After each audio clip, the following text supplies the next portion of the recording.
Now let's move on and take a look at how nutrients are transported into and out of the cell. The habitat in which a microorganism lives supplies all the necessary nutrients. Some of them are abundant and some of them are much more scarce. But either way, they need to take nutrients into the cell and transport wastes out. Most nutrients that need to be transported are polar, and so they don't cross the membrane alone. They require carriers. So we'll examine, or perhaps re-examine if you remember this stuff from general biology, modes of transport that require carriers as well as those that do not. Often, because we're transporting nutrients against a concentration gradient, the process will require energy. Let's begin by looking at diffusion. Diffusion is when atoms or molecules move in a gradient from an area of higher concentration to an area of lower concentration. A great example here is of this sugar cube in a glass of water. The sugar cube will eventually disperse as particles break off. You have to keep in mind that everything has molecular motion, and the warmer the environment is, the faster the molecules move. This goes for things that are solid or liquid, whatever, there's molecular motion. The warmer the substance is, the faster the molecular motion, and the more quickly it'll diffuse. Eventually, these sugar molecules will become evenly distributed throughout the beaker of water. Now, simple or passive diffusion can happen across a membrane, but it is limited to small nonpolar molecules or molecules that are lipid soluble.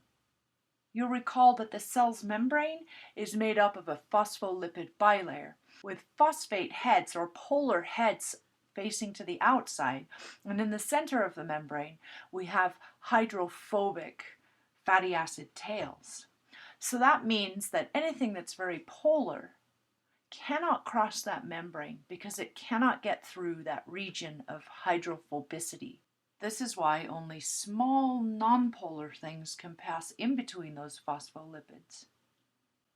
When we think about water, we'll consider osmosis. Osmosis is simply the diffusion of water through a selectively permeable membrane. That is, the water can pass through, but often the molecules cannot. What we have here is an aqueous solution with another bag of an aqueous solution inside it. This aqueous solution contains red molecules, and these red molecules are trapped inside the bag because the membrane is selectively permeable to water, allowing it to pass in and out. The water is represented by the blue dots. So as water can move in and out freely, and the desire of all systems is to come to equilibrium, water is going to diffuse into this bag in order to try to dilute the concentration of molecules inside and make that even with the concentration in the surround. So water is going to constantly diffuse into the bag. As you can see here, there are many more water molecules inside the bag, and the level is raising in the tube. And because a moving picture is worth about 1,000,000 words, let's take a look at an animation of osmosis. Diffusion is the net movement of molecules down a concentration gradient. This process allows small molecules, such as oxygen and carbon dioxide, to cross the plasma membrane. Most polar molecules, such as sugars and proteins, cannot freely cross this lipid membrane. Although water molecules are polar, they are small enough to pass through the membrane freely. This special case of diffusion that involves the movement of water molecules across a membrane is called osmosis. If a molecule, such as urea, is added to one side of a membrane, it will not be able to diffuse across the membrane because it is both large and polar. Because of its polar nature, it will interact with other polar molecules such as the water. This interaction reduces the number of free water molecules on the right-hand side.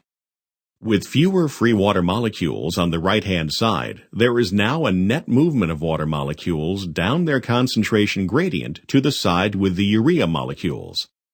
Because more water molecules are moving into this area than are leaving, the water level on the right side will rise. If the osmotic concentrations of two solutions are equal, the solutions are isotonic.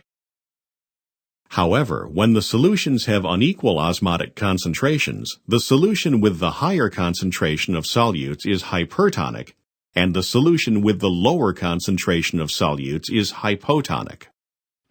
This brings us right into a discussion about osmotic relationships.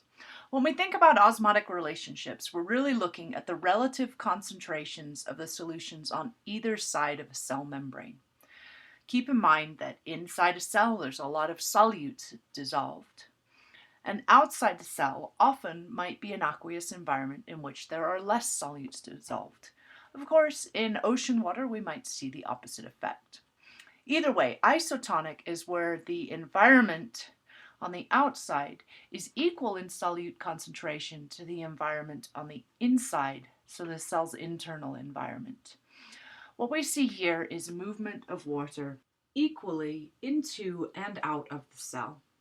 This figure illustrates two types of cells, one with a cell wall and one without. In both cases, we can see an equal movement of water in and out, that is because the solutions are isotonic. Generally, these are the most stable environments for cells. This is why when we put someone on a saline drip, that bag of IV solution has to have an equal osmotic balance to our blood. It's isotonic to our blood. In the situation where the concentration of the external environment is lower than that of the internal environment, we consider that that external environment is hypotonic to the internal environment.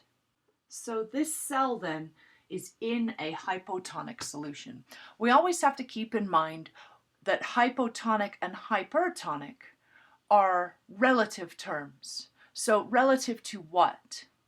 So the cell in this situation is hypertonic. It has more stuff in it than the hypotonic surrounding solution.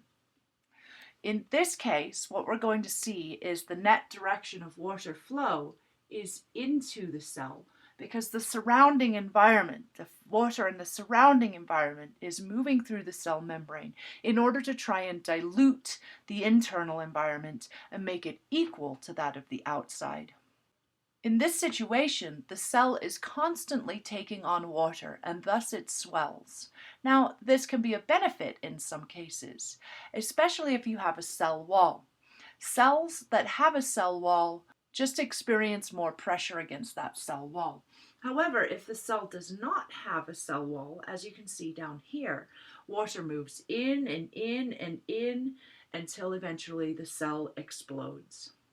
In a hypertonic environment, the cell has less solutes in it than the surrounding environment. Remember, it's always relative. Because there's less solute in the cell and more solute outside the cell, the water wants to move out of the cell. This movement out of the cell causes the cell to shrink.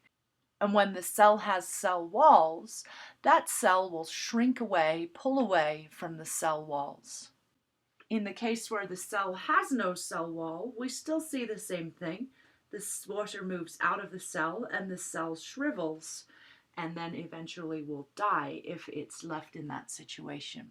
Again, remember that it's relative. So the cell in this situation here is hypotonic to the hypertonic surrounding solution.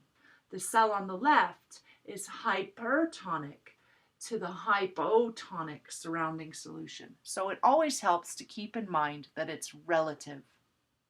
And now a couple of examples of where these osmotic variations come into play in the microbial environment. Let's look at fresh pond water, right, or hypotonic conditions.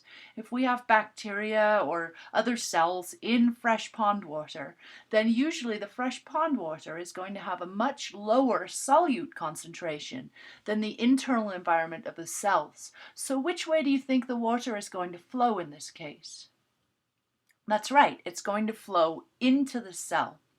So bacteria have cell walls, and these cell walls will protect them from bursting, so they're okay. But something like an amoeba has water constantly flowing into it, and if it didn't have some special adaptation, then that cell would simply explode. Well, the adaptation that the amoeba has is a water vacuole or contractile vacuole to move excess water out of the cell.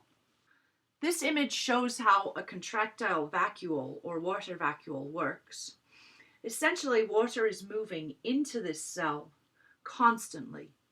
And as it does, the vacuole acts sort of like a pump. It fills up with water. Once the vacuole is full, the pore on the outside of the cell opens and the vacuole contracts, squishing water out of the cell. Now we have an empty vacuole here, and as this cell takes on more and more water, the vacuole fills and fills and fills till it becomes full and again squishes out the water to the external environment. So that's one adaptation. An organism in a very high salt environment is in a hypertonic condition. That is, there's more solute in the surrounding water than there is inside the organism. Halobacteria are a great example. These are highly salt adapted bacteria that live in the Great Salt Lake. Let's think for a moment what would happen in this situation. There's less solute inside the cell and more solute outside the cell. So which way would water naturally move? That's right, the water from the cell is going to want to move out of the cell to try and dilute the surrounding environment. Well, these halobacteria have an adaptation where they actually absorb salt. They pump salt in from the external environment to make their cells isotonic with the environment. That's how they get around the issue. Let's have a quick concept check. What are the osmotic conditions in jellies and jams compared to that of bacterial cytoplasm? Think of this in terms of sugar concentration. There's lots and lots and lots of sugar in jams and jellies. And so, how do you think that is osmotically relative to the bacteria? Is it isotonic, hypotonic, or hypertonic? There's more solutes in the jelly than there is in the cytoplasm of the organism, so we're going to say that the jelly is hypertonic to the cytoplasm. This could give you some insight into why we don't see bacterial growth on jelly that's left out. This environment is far too hypertonic for bacteria to actually live on it, so the jelly inhibits microbial growth. Interesting, huh? So what about all of the materials that cannot pass through the cell membrane, but we need to get them inside? This is where we're going to see that there are carrier proteins involved. There are two ways in which we can use carrier proteins. First of all, just simple diffusion that's facilitated by a protein. As you see here, there's a high concentration of materials on the outside, and they would like to go inside. However, they're too large to fit between the phospholipid bilayer, so they'll be picked up by a protein and pushed through into the internal environment of the cell. This mode of transport is called facilitated diffusion. It's used to transport hydrophilic molecules, things that cannot pass through this very hydrophobic region of the membrane.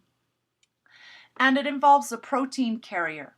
Because we're moving solutes down their concentration gradient, it requires no energy because this is the direction that the molecules want to go anyway. Each of these protein carriers are highly specific to the molecule that they need transported. So for example, if we wanted a certain protein moved into the cell through the membrane, we would have a transmembrane channel that's made just for that particular protein.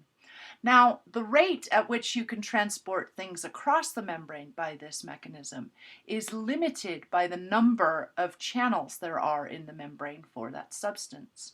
So they reach a saturation point. If all the channels are full, have their molecule in place, and are moving it to the inside, then we've reached a rate of saturation. So this is the highest rate at which we can move molecules down their concentration gradient.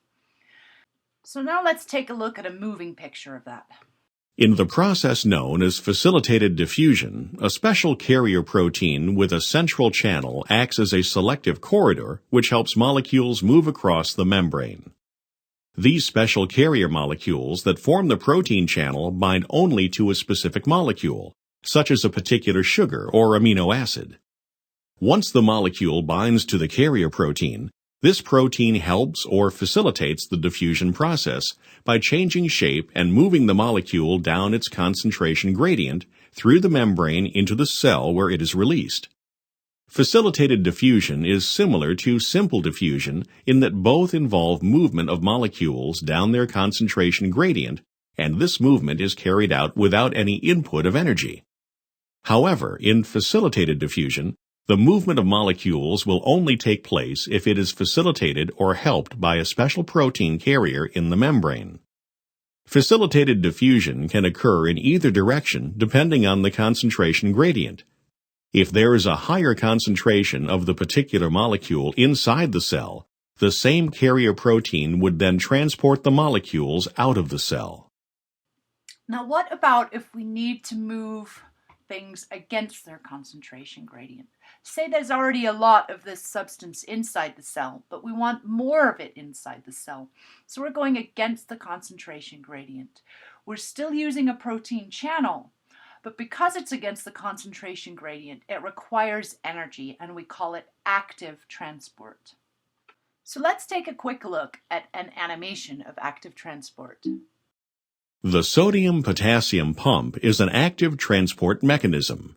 3 sodium ions bind to the protein channel, and an ATP provides the energy to change the shape of the channel that in turn drives the ions through the channel. One phosphate group from the ATP remains bound with the channel. The sodium ions are released on the other side of the membrane outside of the cell, and the new shape of the channel has a high affinity for potassium ions, and 2 of these ions now bind to the channel. This binding again causes a change in the shape of the protein channel, and this conformational change releases the phosphate group on the cytoplasm side. This release allows the channel to revert to its original shape, and as a result, the potassium ions are released inside the cell. In its original shape, the channel has a high affinity for sodium ions, and when these ions bind again, they initiate another cycle. The important characteristic of this pump is that both sodium and potassium ions are moving from areas of low concentration to areas of high concentration. That is to say, each ion is moving against its concentration gradient. This type of movement can only be achieved by the constant expenditure of ATP energy. Another means of getting materials into and wastes out of a cell is by endocytosis or exocytosis. Endocytosis is a process by which things are engulfed. You can see this process here.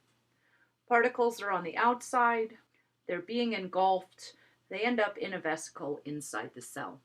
When it's particles, it's called phagocytosis. This is where, in this process, cells like white blood cells engulf other cells or particles in order to destroy them or break them down. In contrast, pinocytosis is where we see liquids entering the cell. You can see that process here. And exocytosis is exactly the reverse of that. So it's the package and release of substances from the cell. These substances could be wastes, or they could be materials, proteins that have been produced by the cell that are for export out of the cell. And now a quick animation to review that process. Single-celled organisms are often particles or large polar molecules that cannot cross the hydrophobic plasma membrane. Many single-celled eukaryotes employ endocytosis to ingest such food particles. In this process, the plasma membrane extends outward and surrounds the food particle. Cells use 3 major types of endocytosis: phagocytosis, pinocytosis, and receptor-mediated endocytosis. If the material the cell takes in is particulate, such as a bacterium or a fragment of organic matter, the process is called phagocytosis. If the material the cell takes in is liquid, it is called pinocytosis. Specific molecules, such as low-density lipoproteins, LDL, are often transported into eukaryotic cells through receptor-mediated endocytosis. Molecules to be transported first bind to specific receptors on the plasma membrane. The interior portion of the receptor protein is embedded in the membrane. The protein clathrin coats the inside of the membrane in the area of the pit. When an appropriate collection of molecules gathers in the coated pit, the pit deepens and seals off to form a coated vesicle which carries the molecules into the cell. Exocytosis is the reverse of endocytosis. This process results in the discharge of material from vesicles at the cell surface to the outside of the cell. Before we complete this section, let's have a quick concept check. Facilitated diffusion blank. Does it A, require a carrier and energy? Does it require a carrier but not energy? Does it require neither a carrier nor energy, or does it modify the substrate during transport? Well, facilitated means it's just getting a help, and diffusion means down its concentration gradient, so there's no energy required. So we can certainly get rid of A. We know that there's a carrier involved because it's facilitated, so we need to require a carrier. We can get rid of C, and I don't think it does anything like modify the substrate during transport, so that leaves us with B. It requires a carrier, but not energy because it's facilitated diffusion.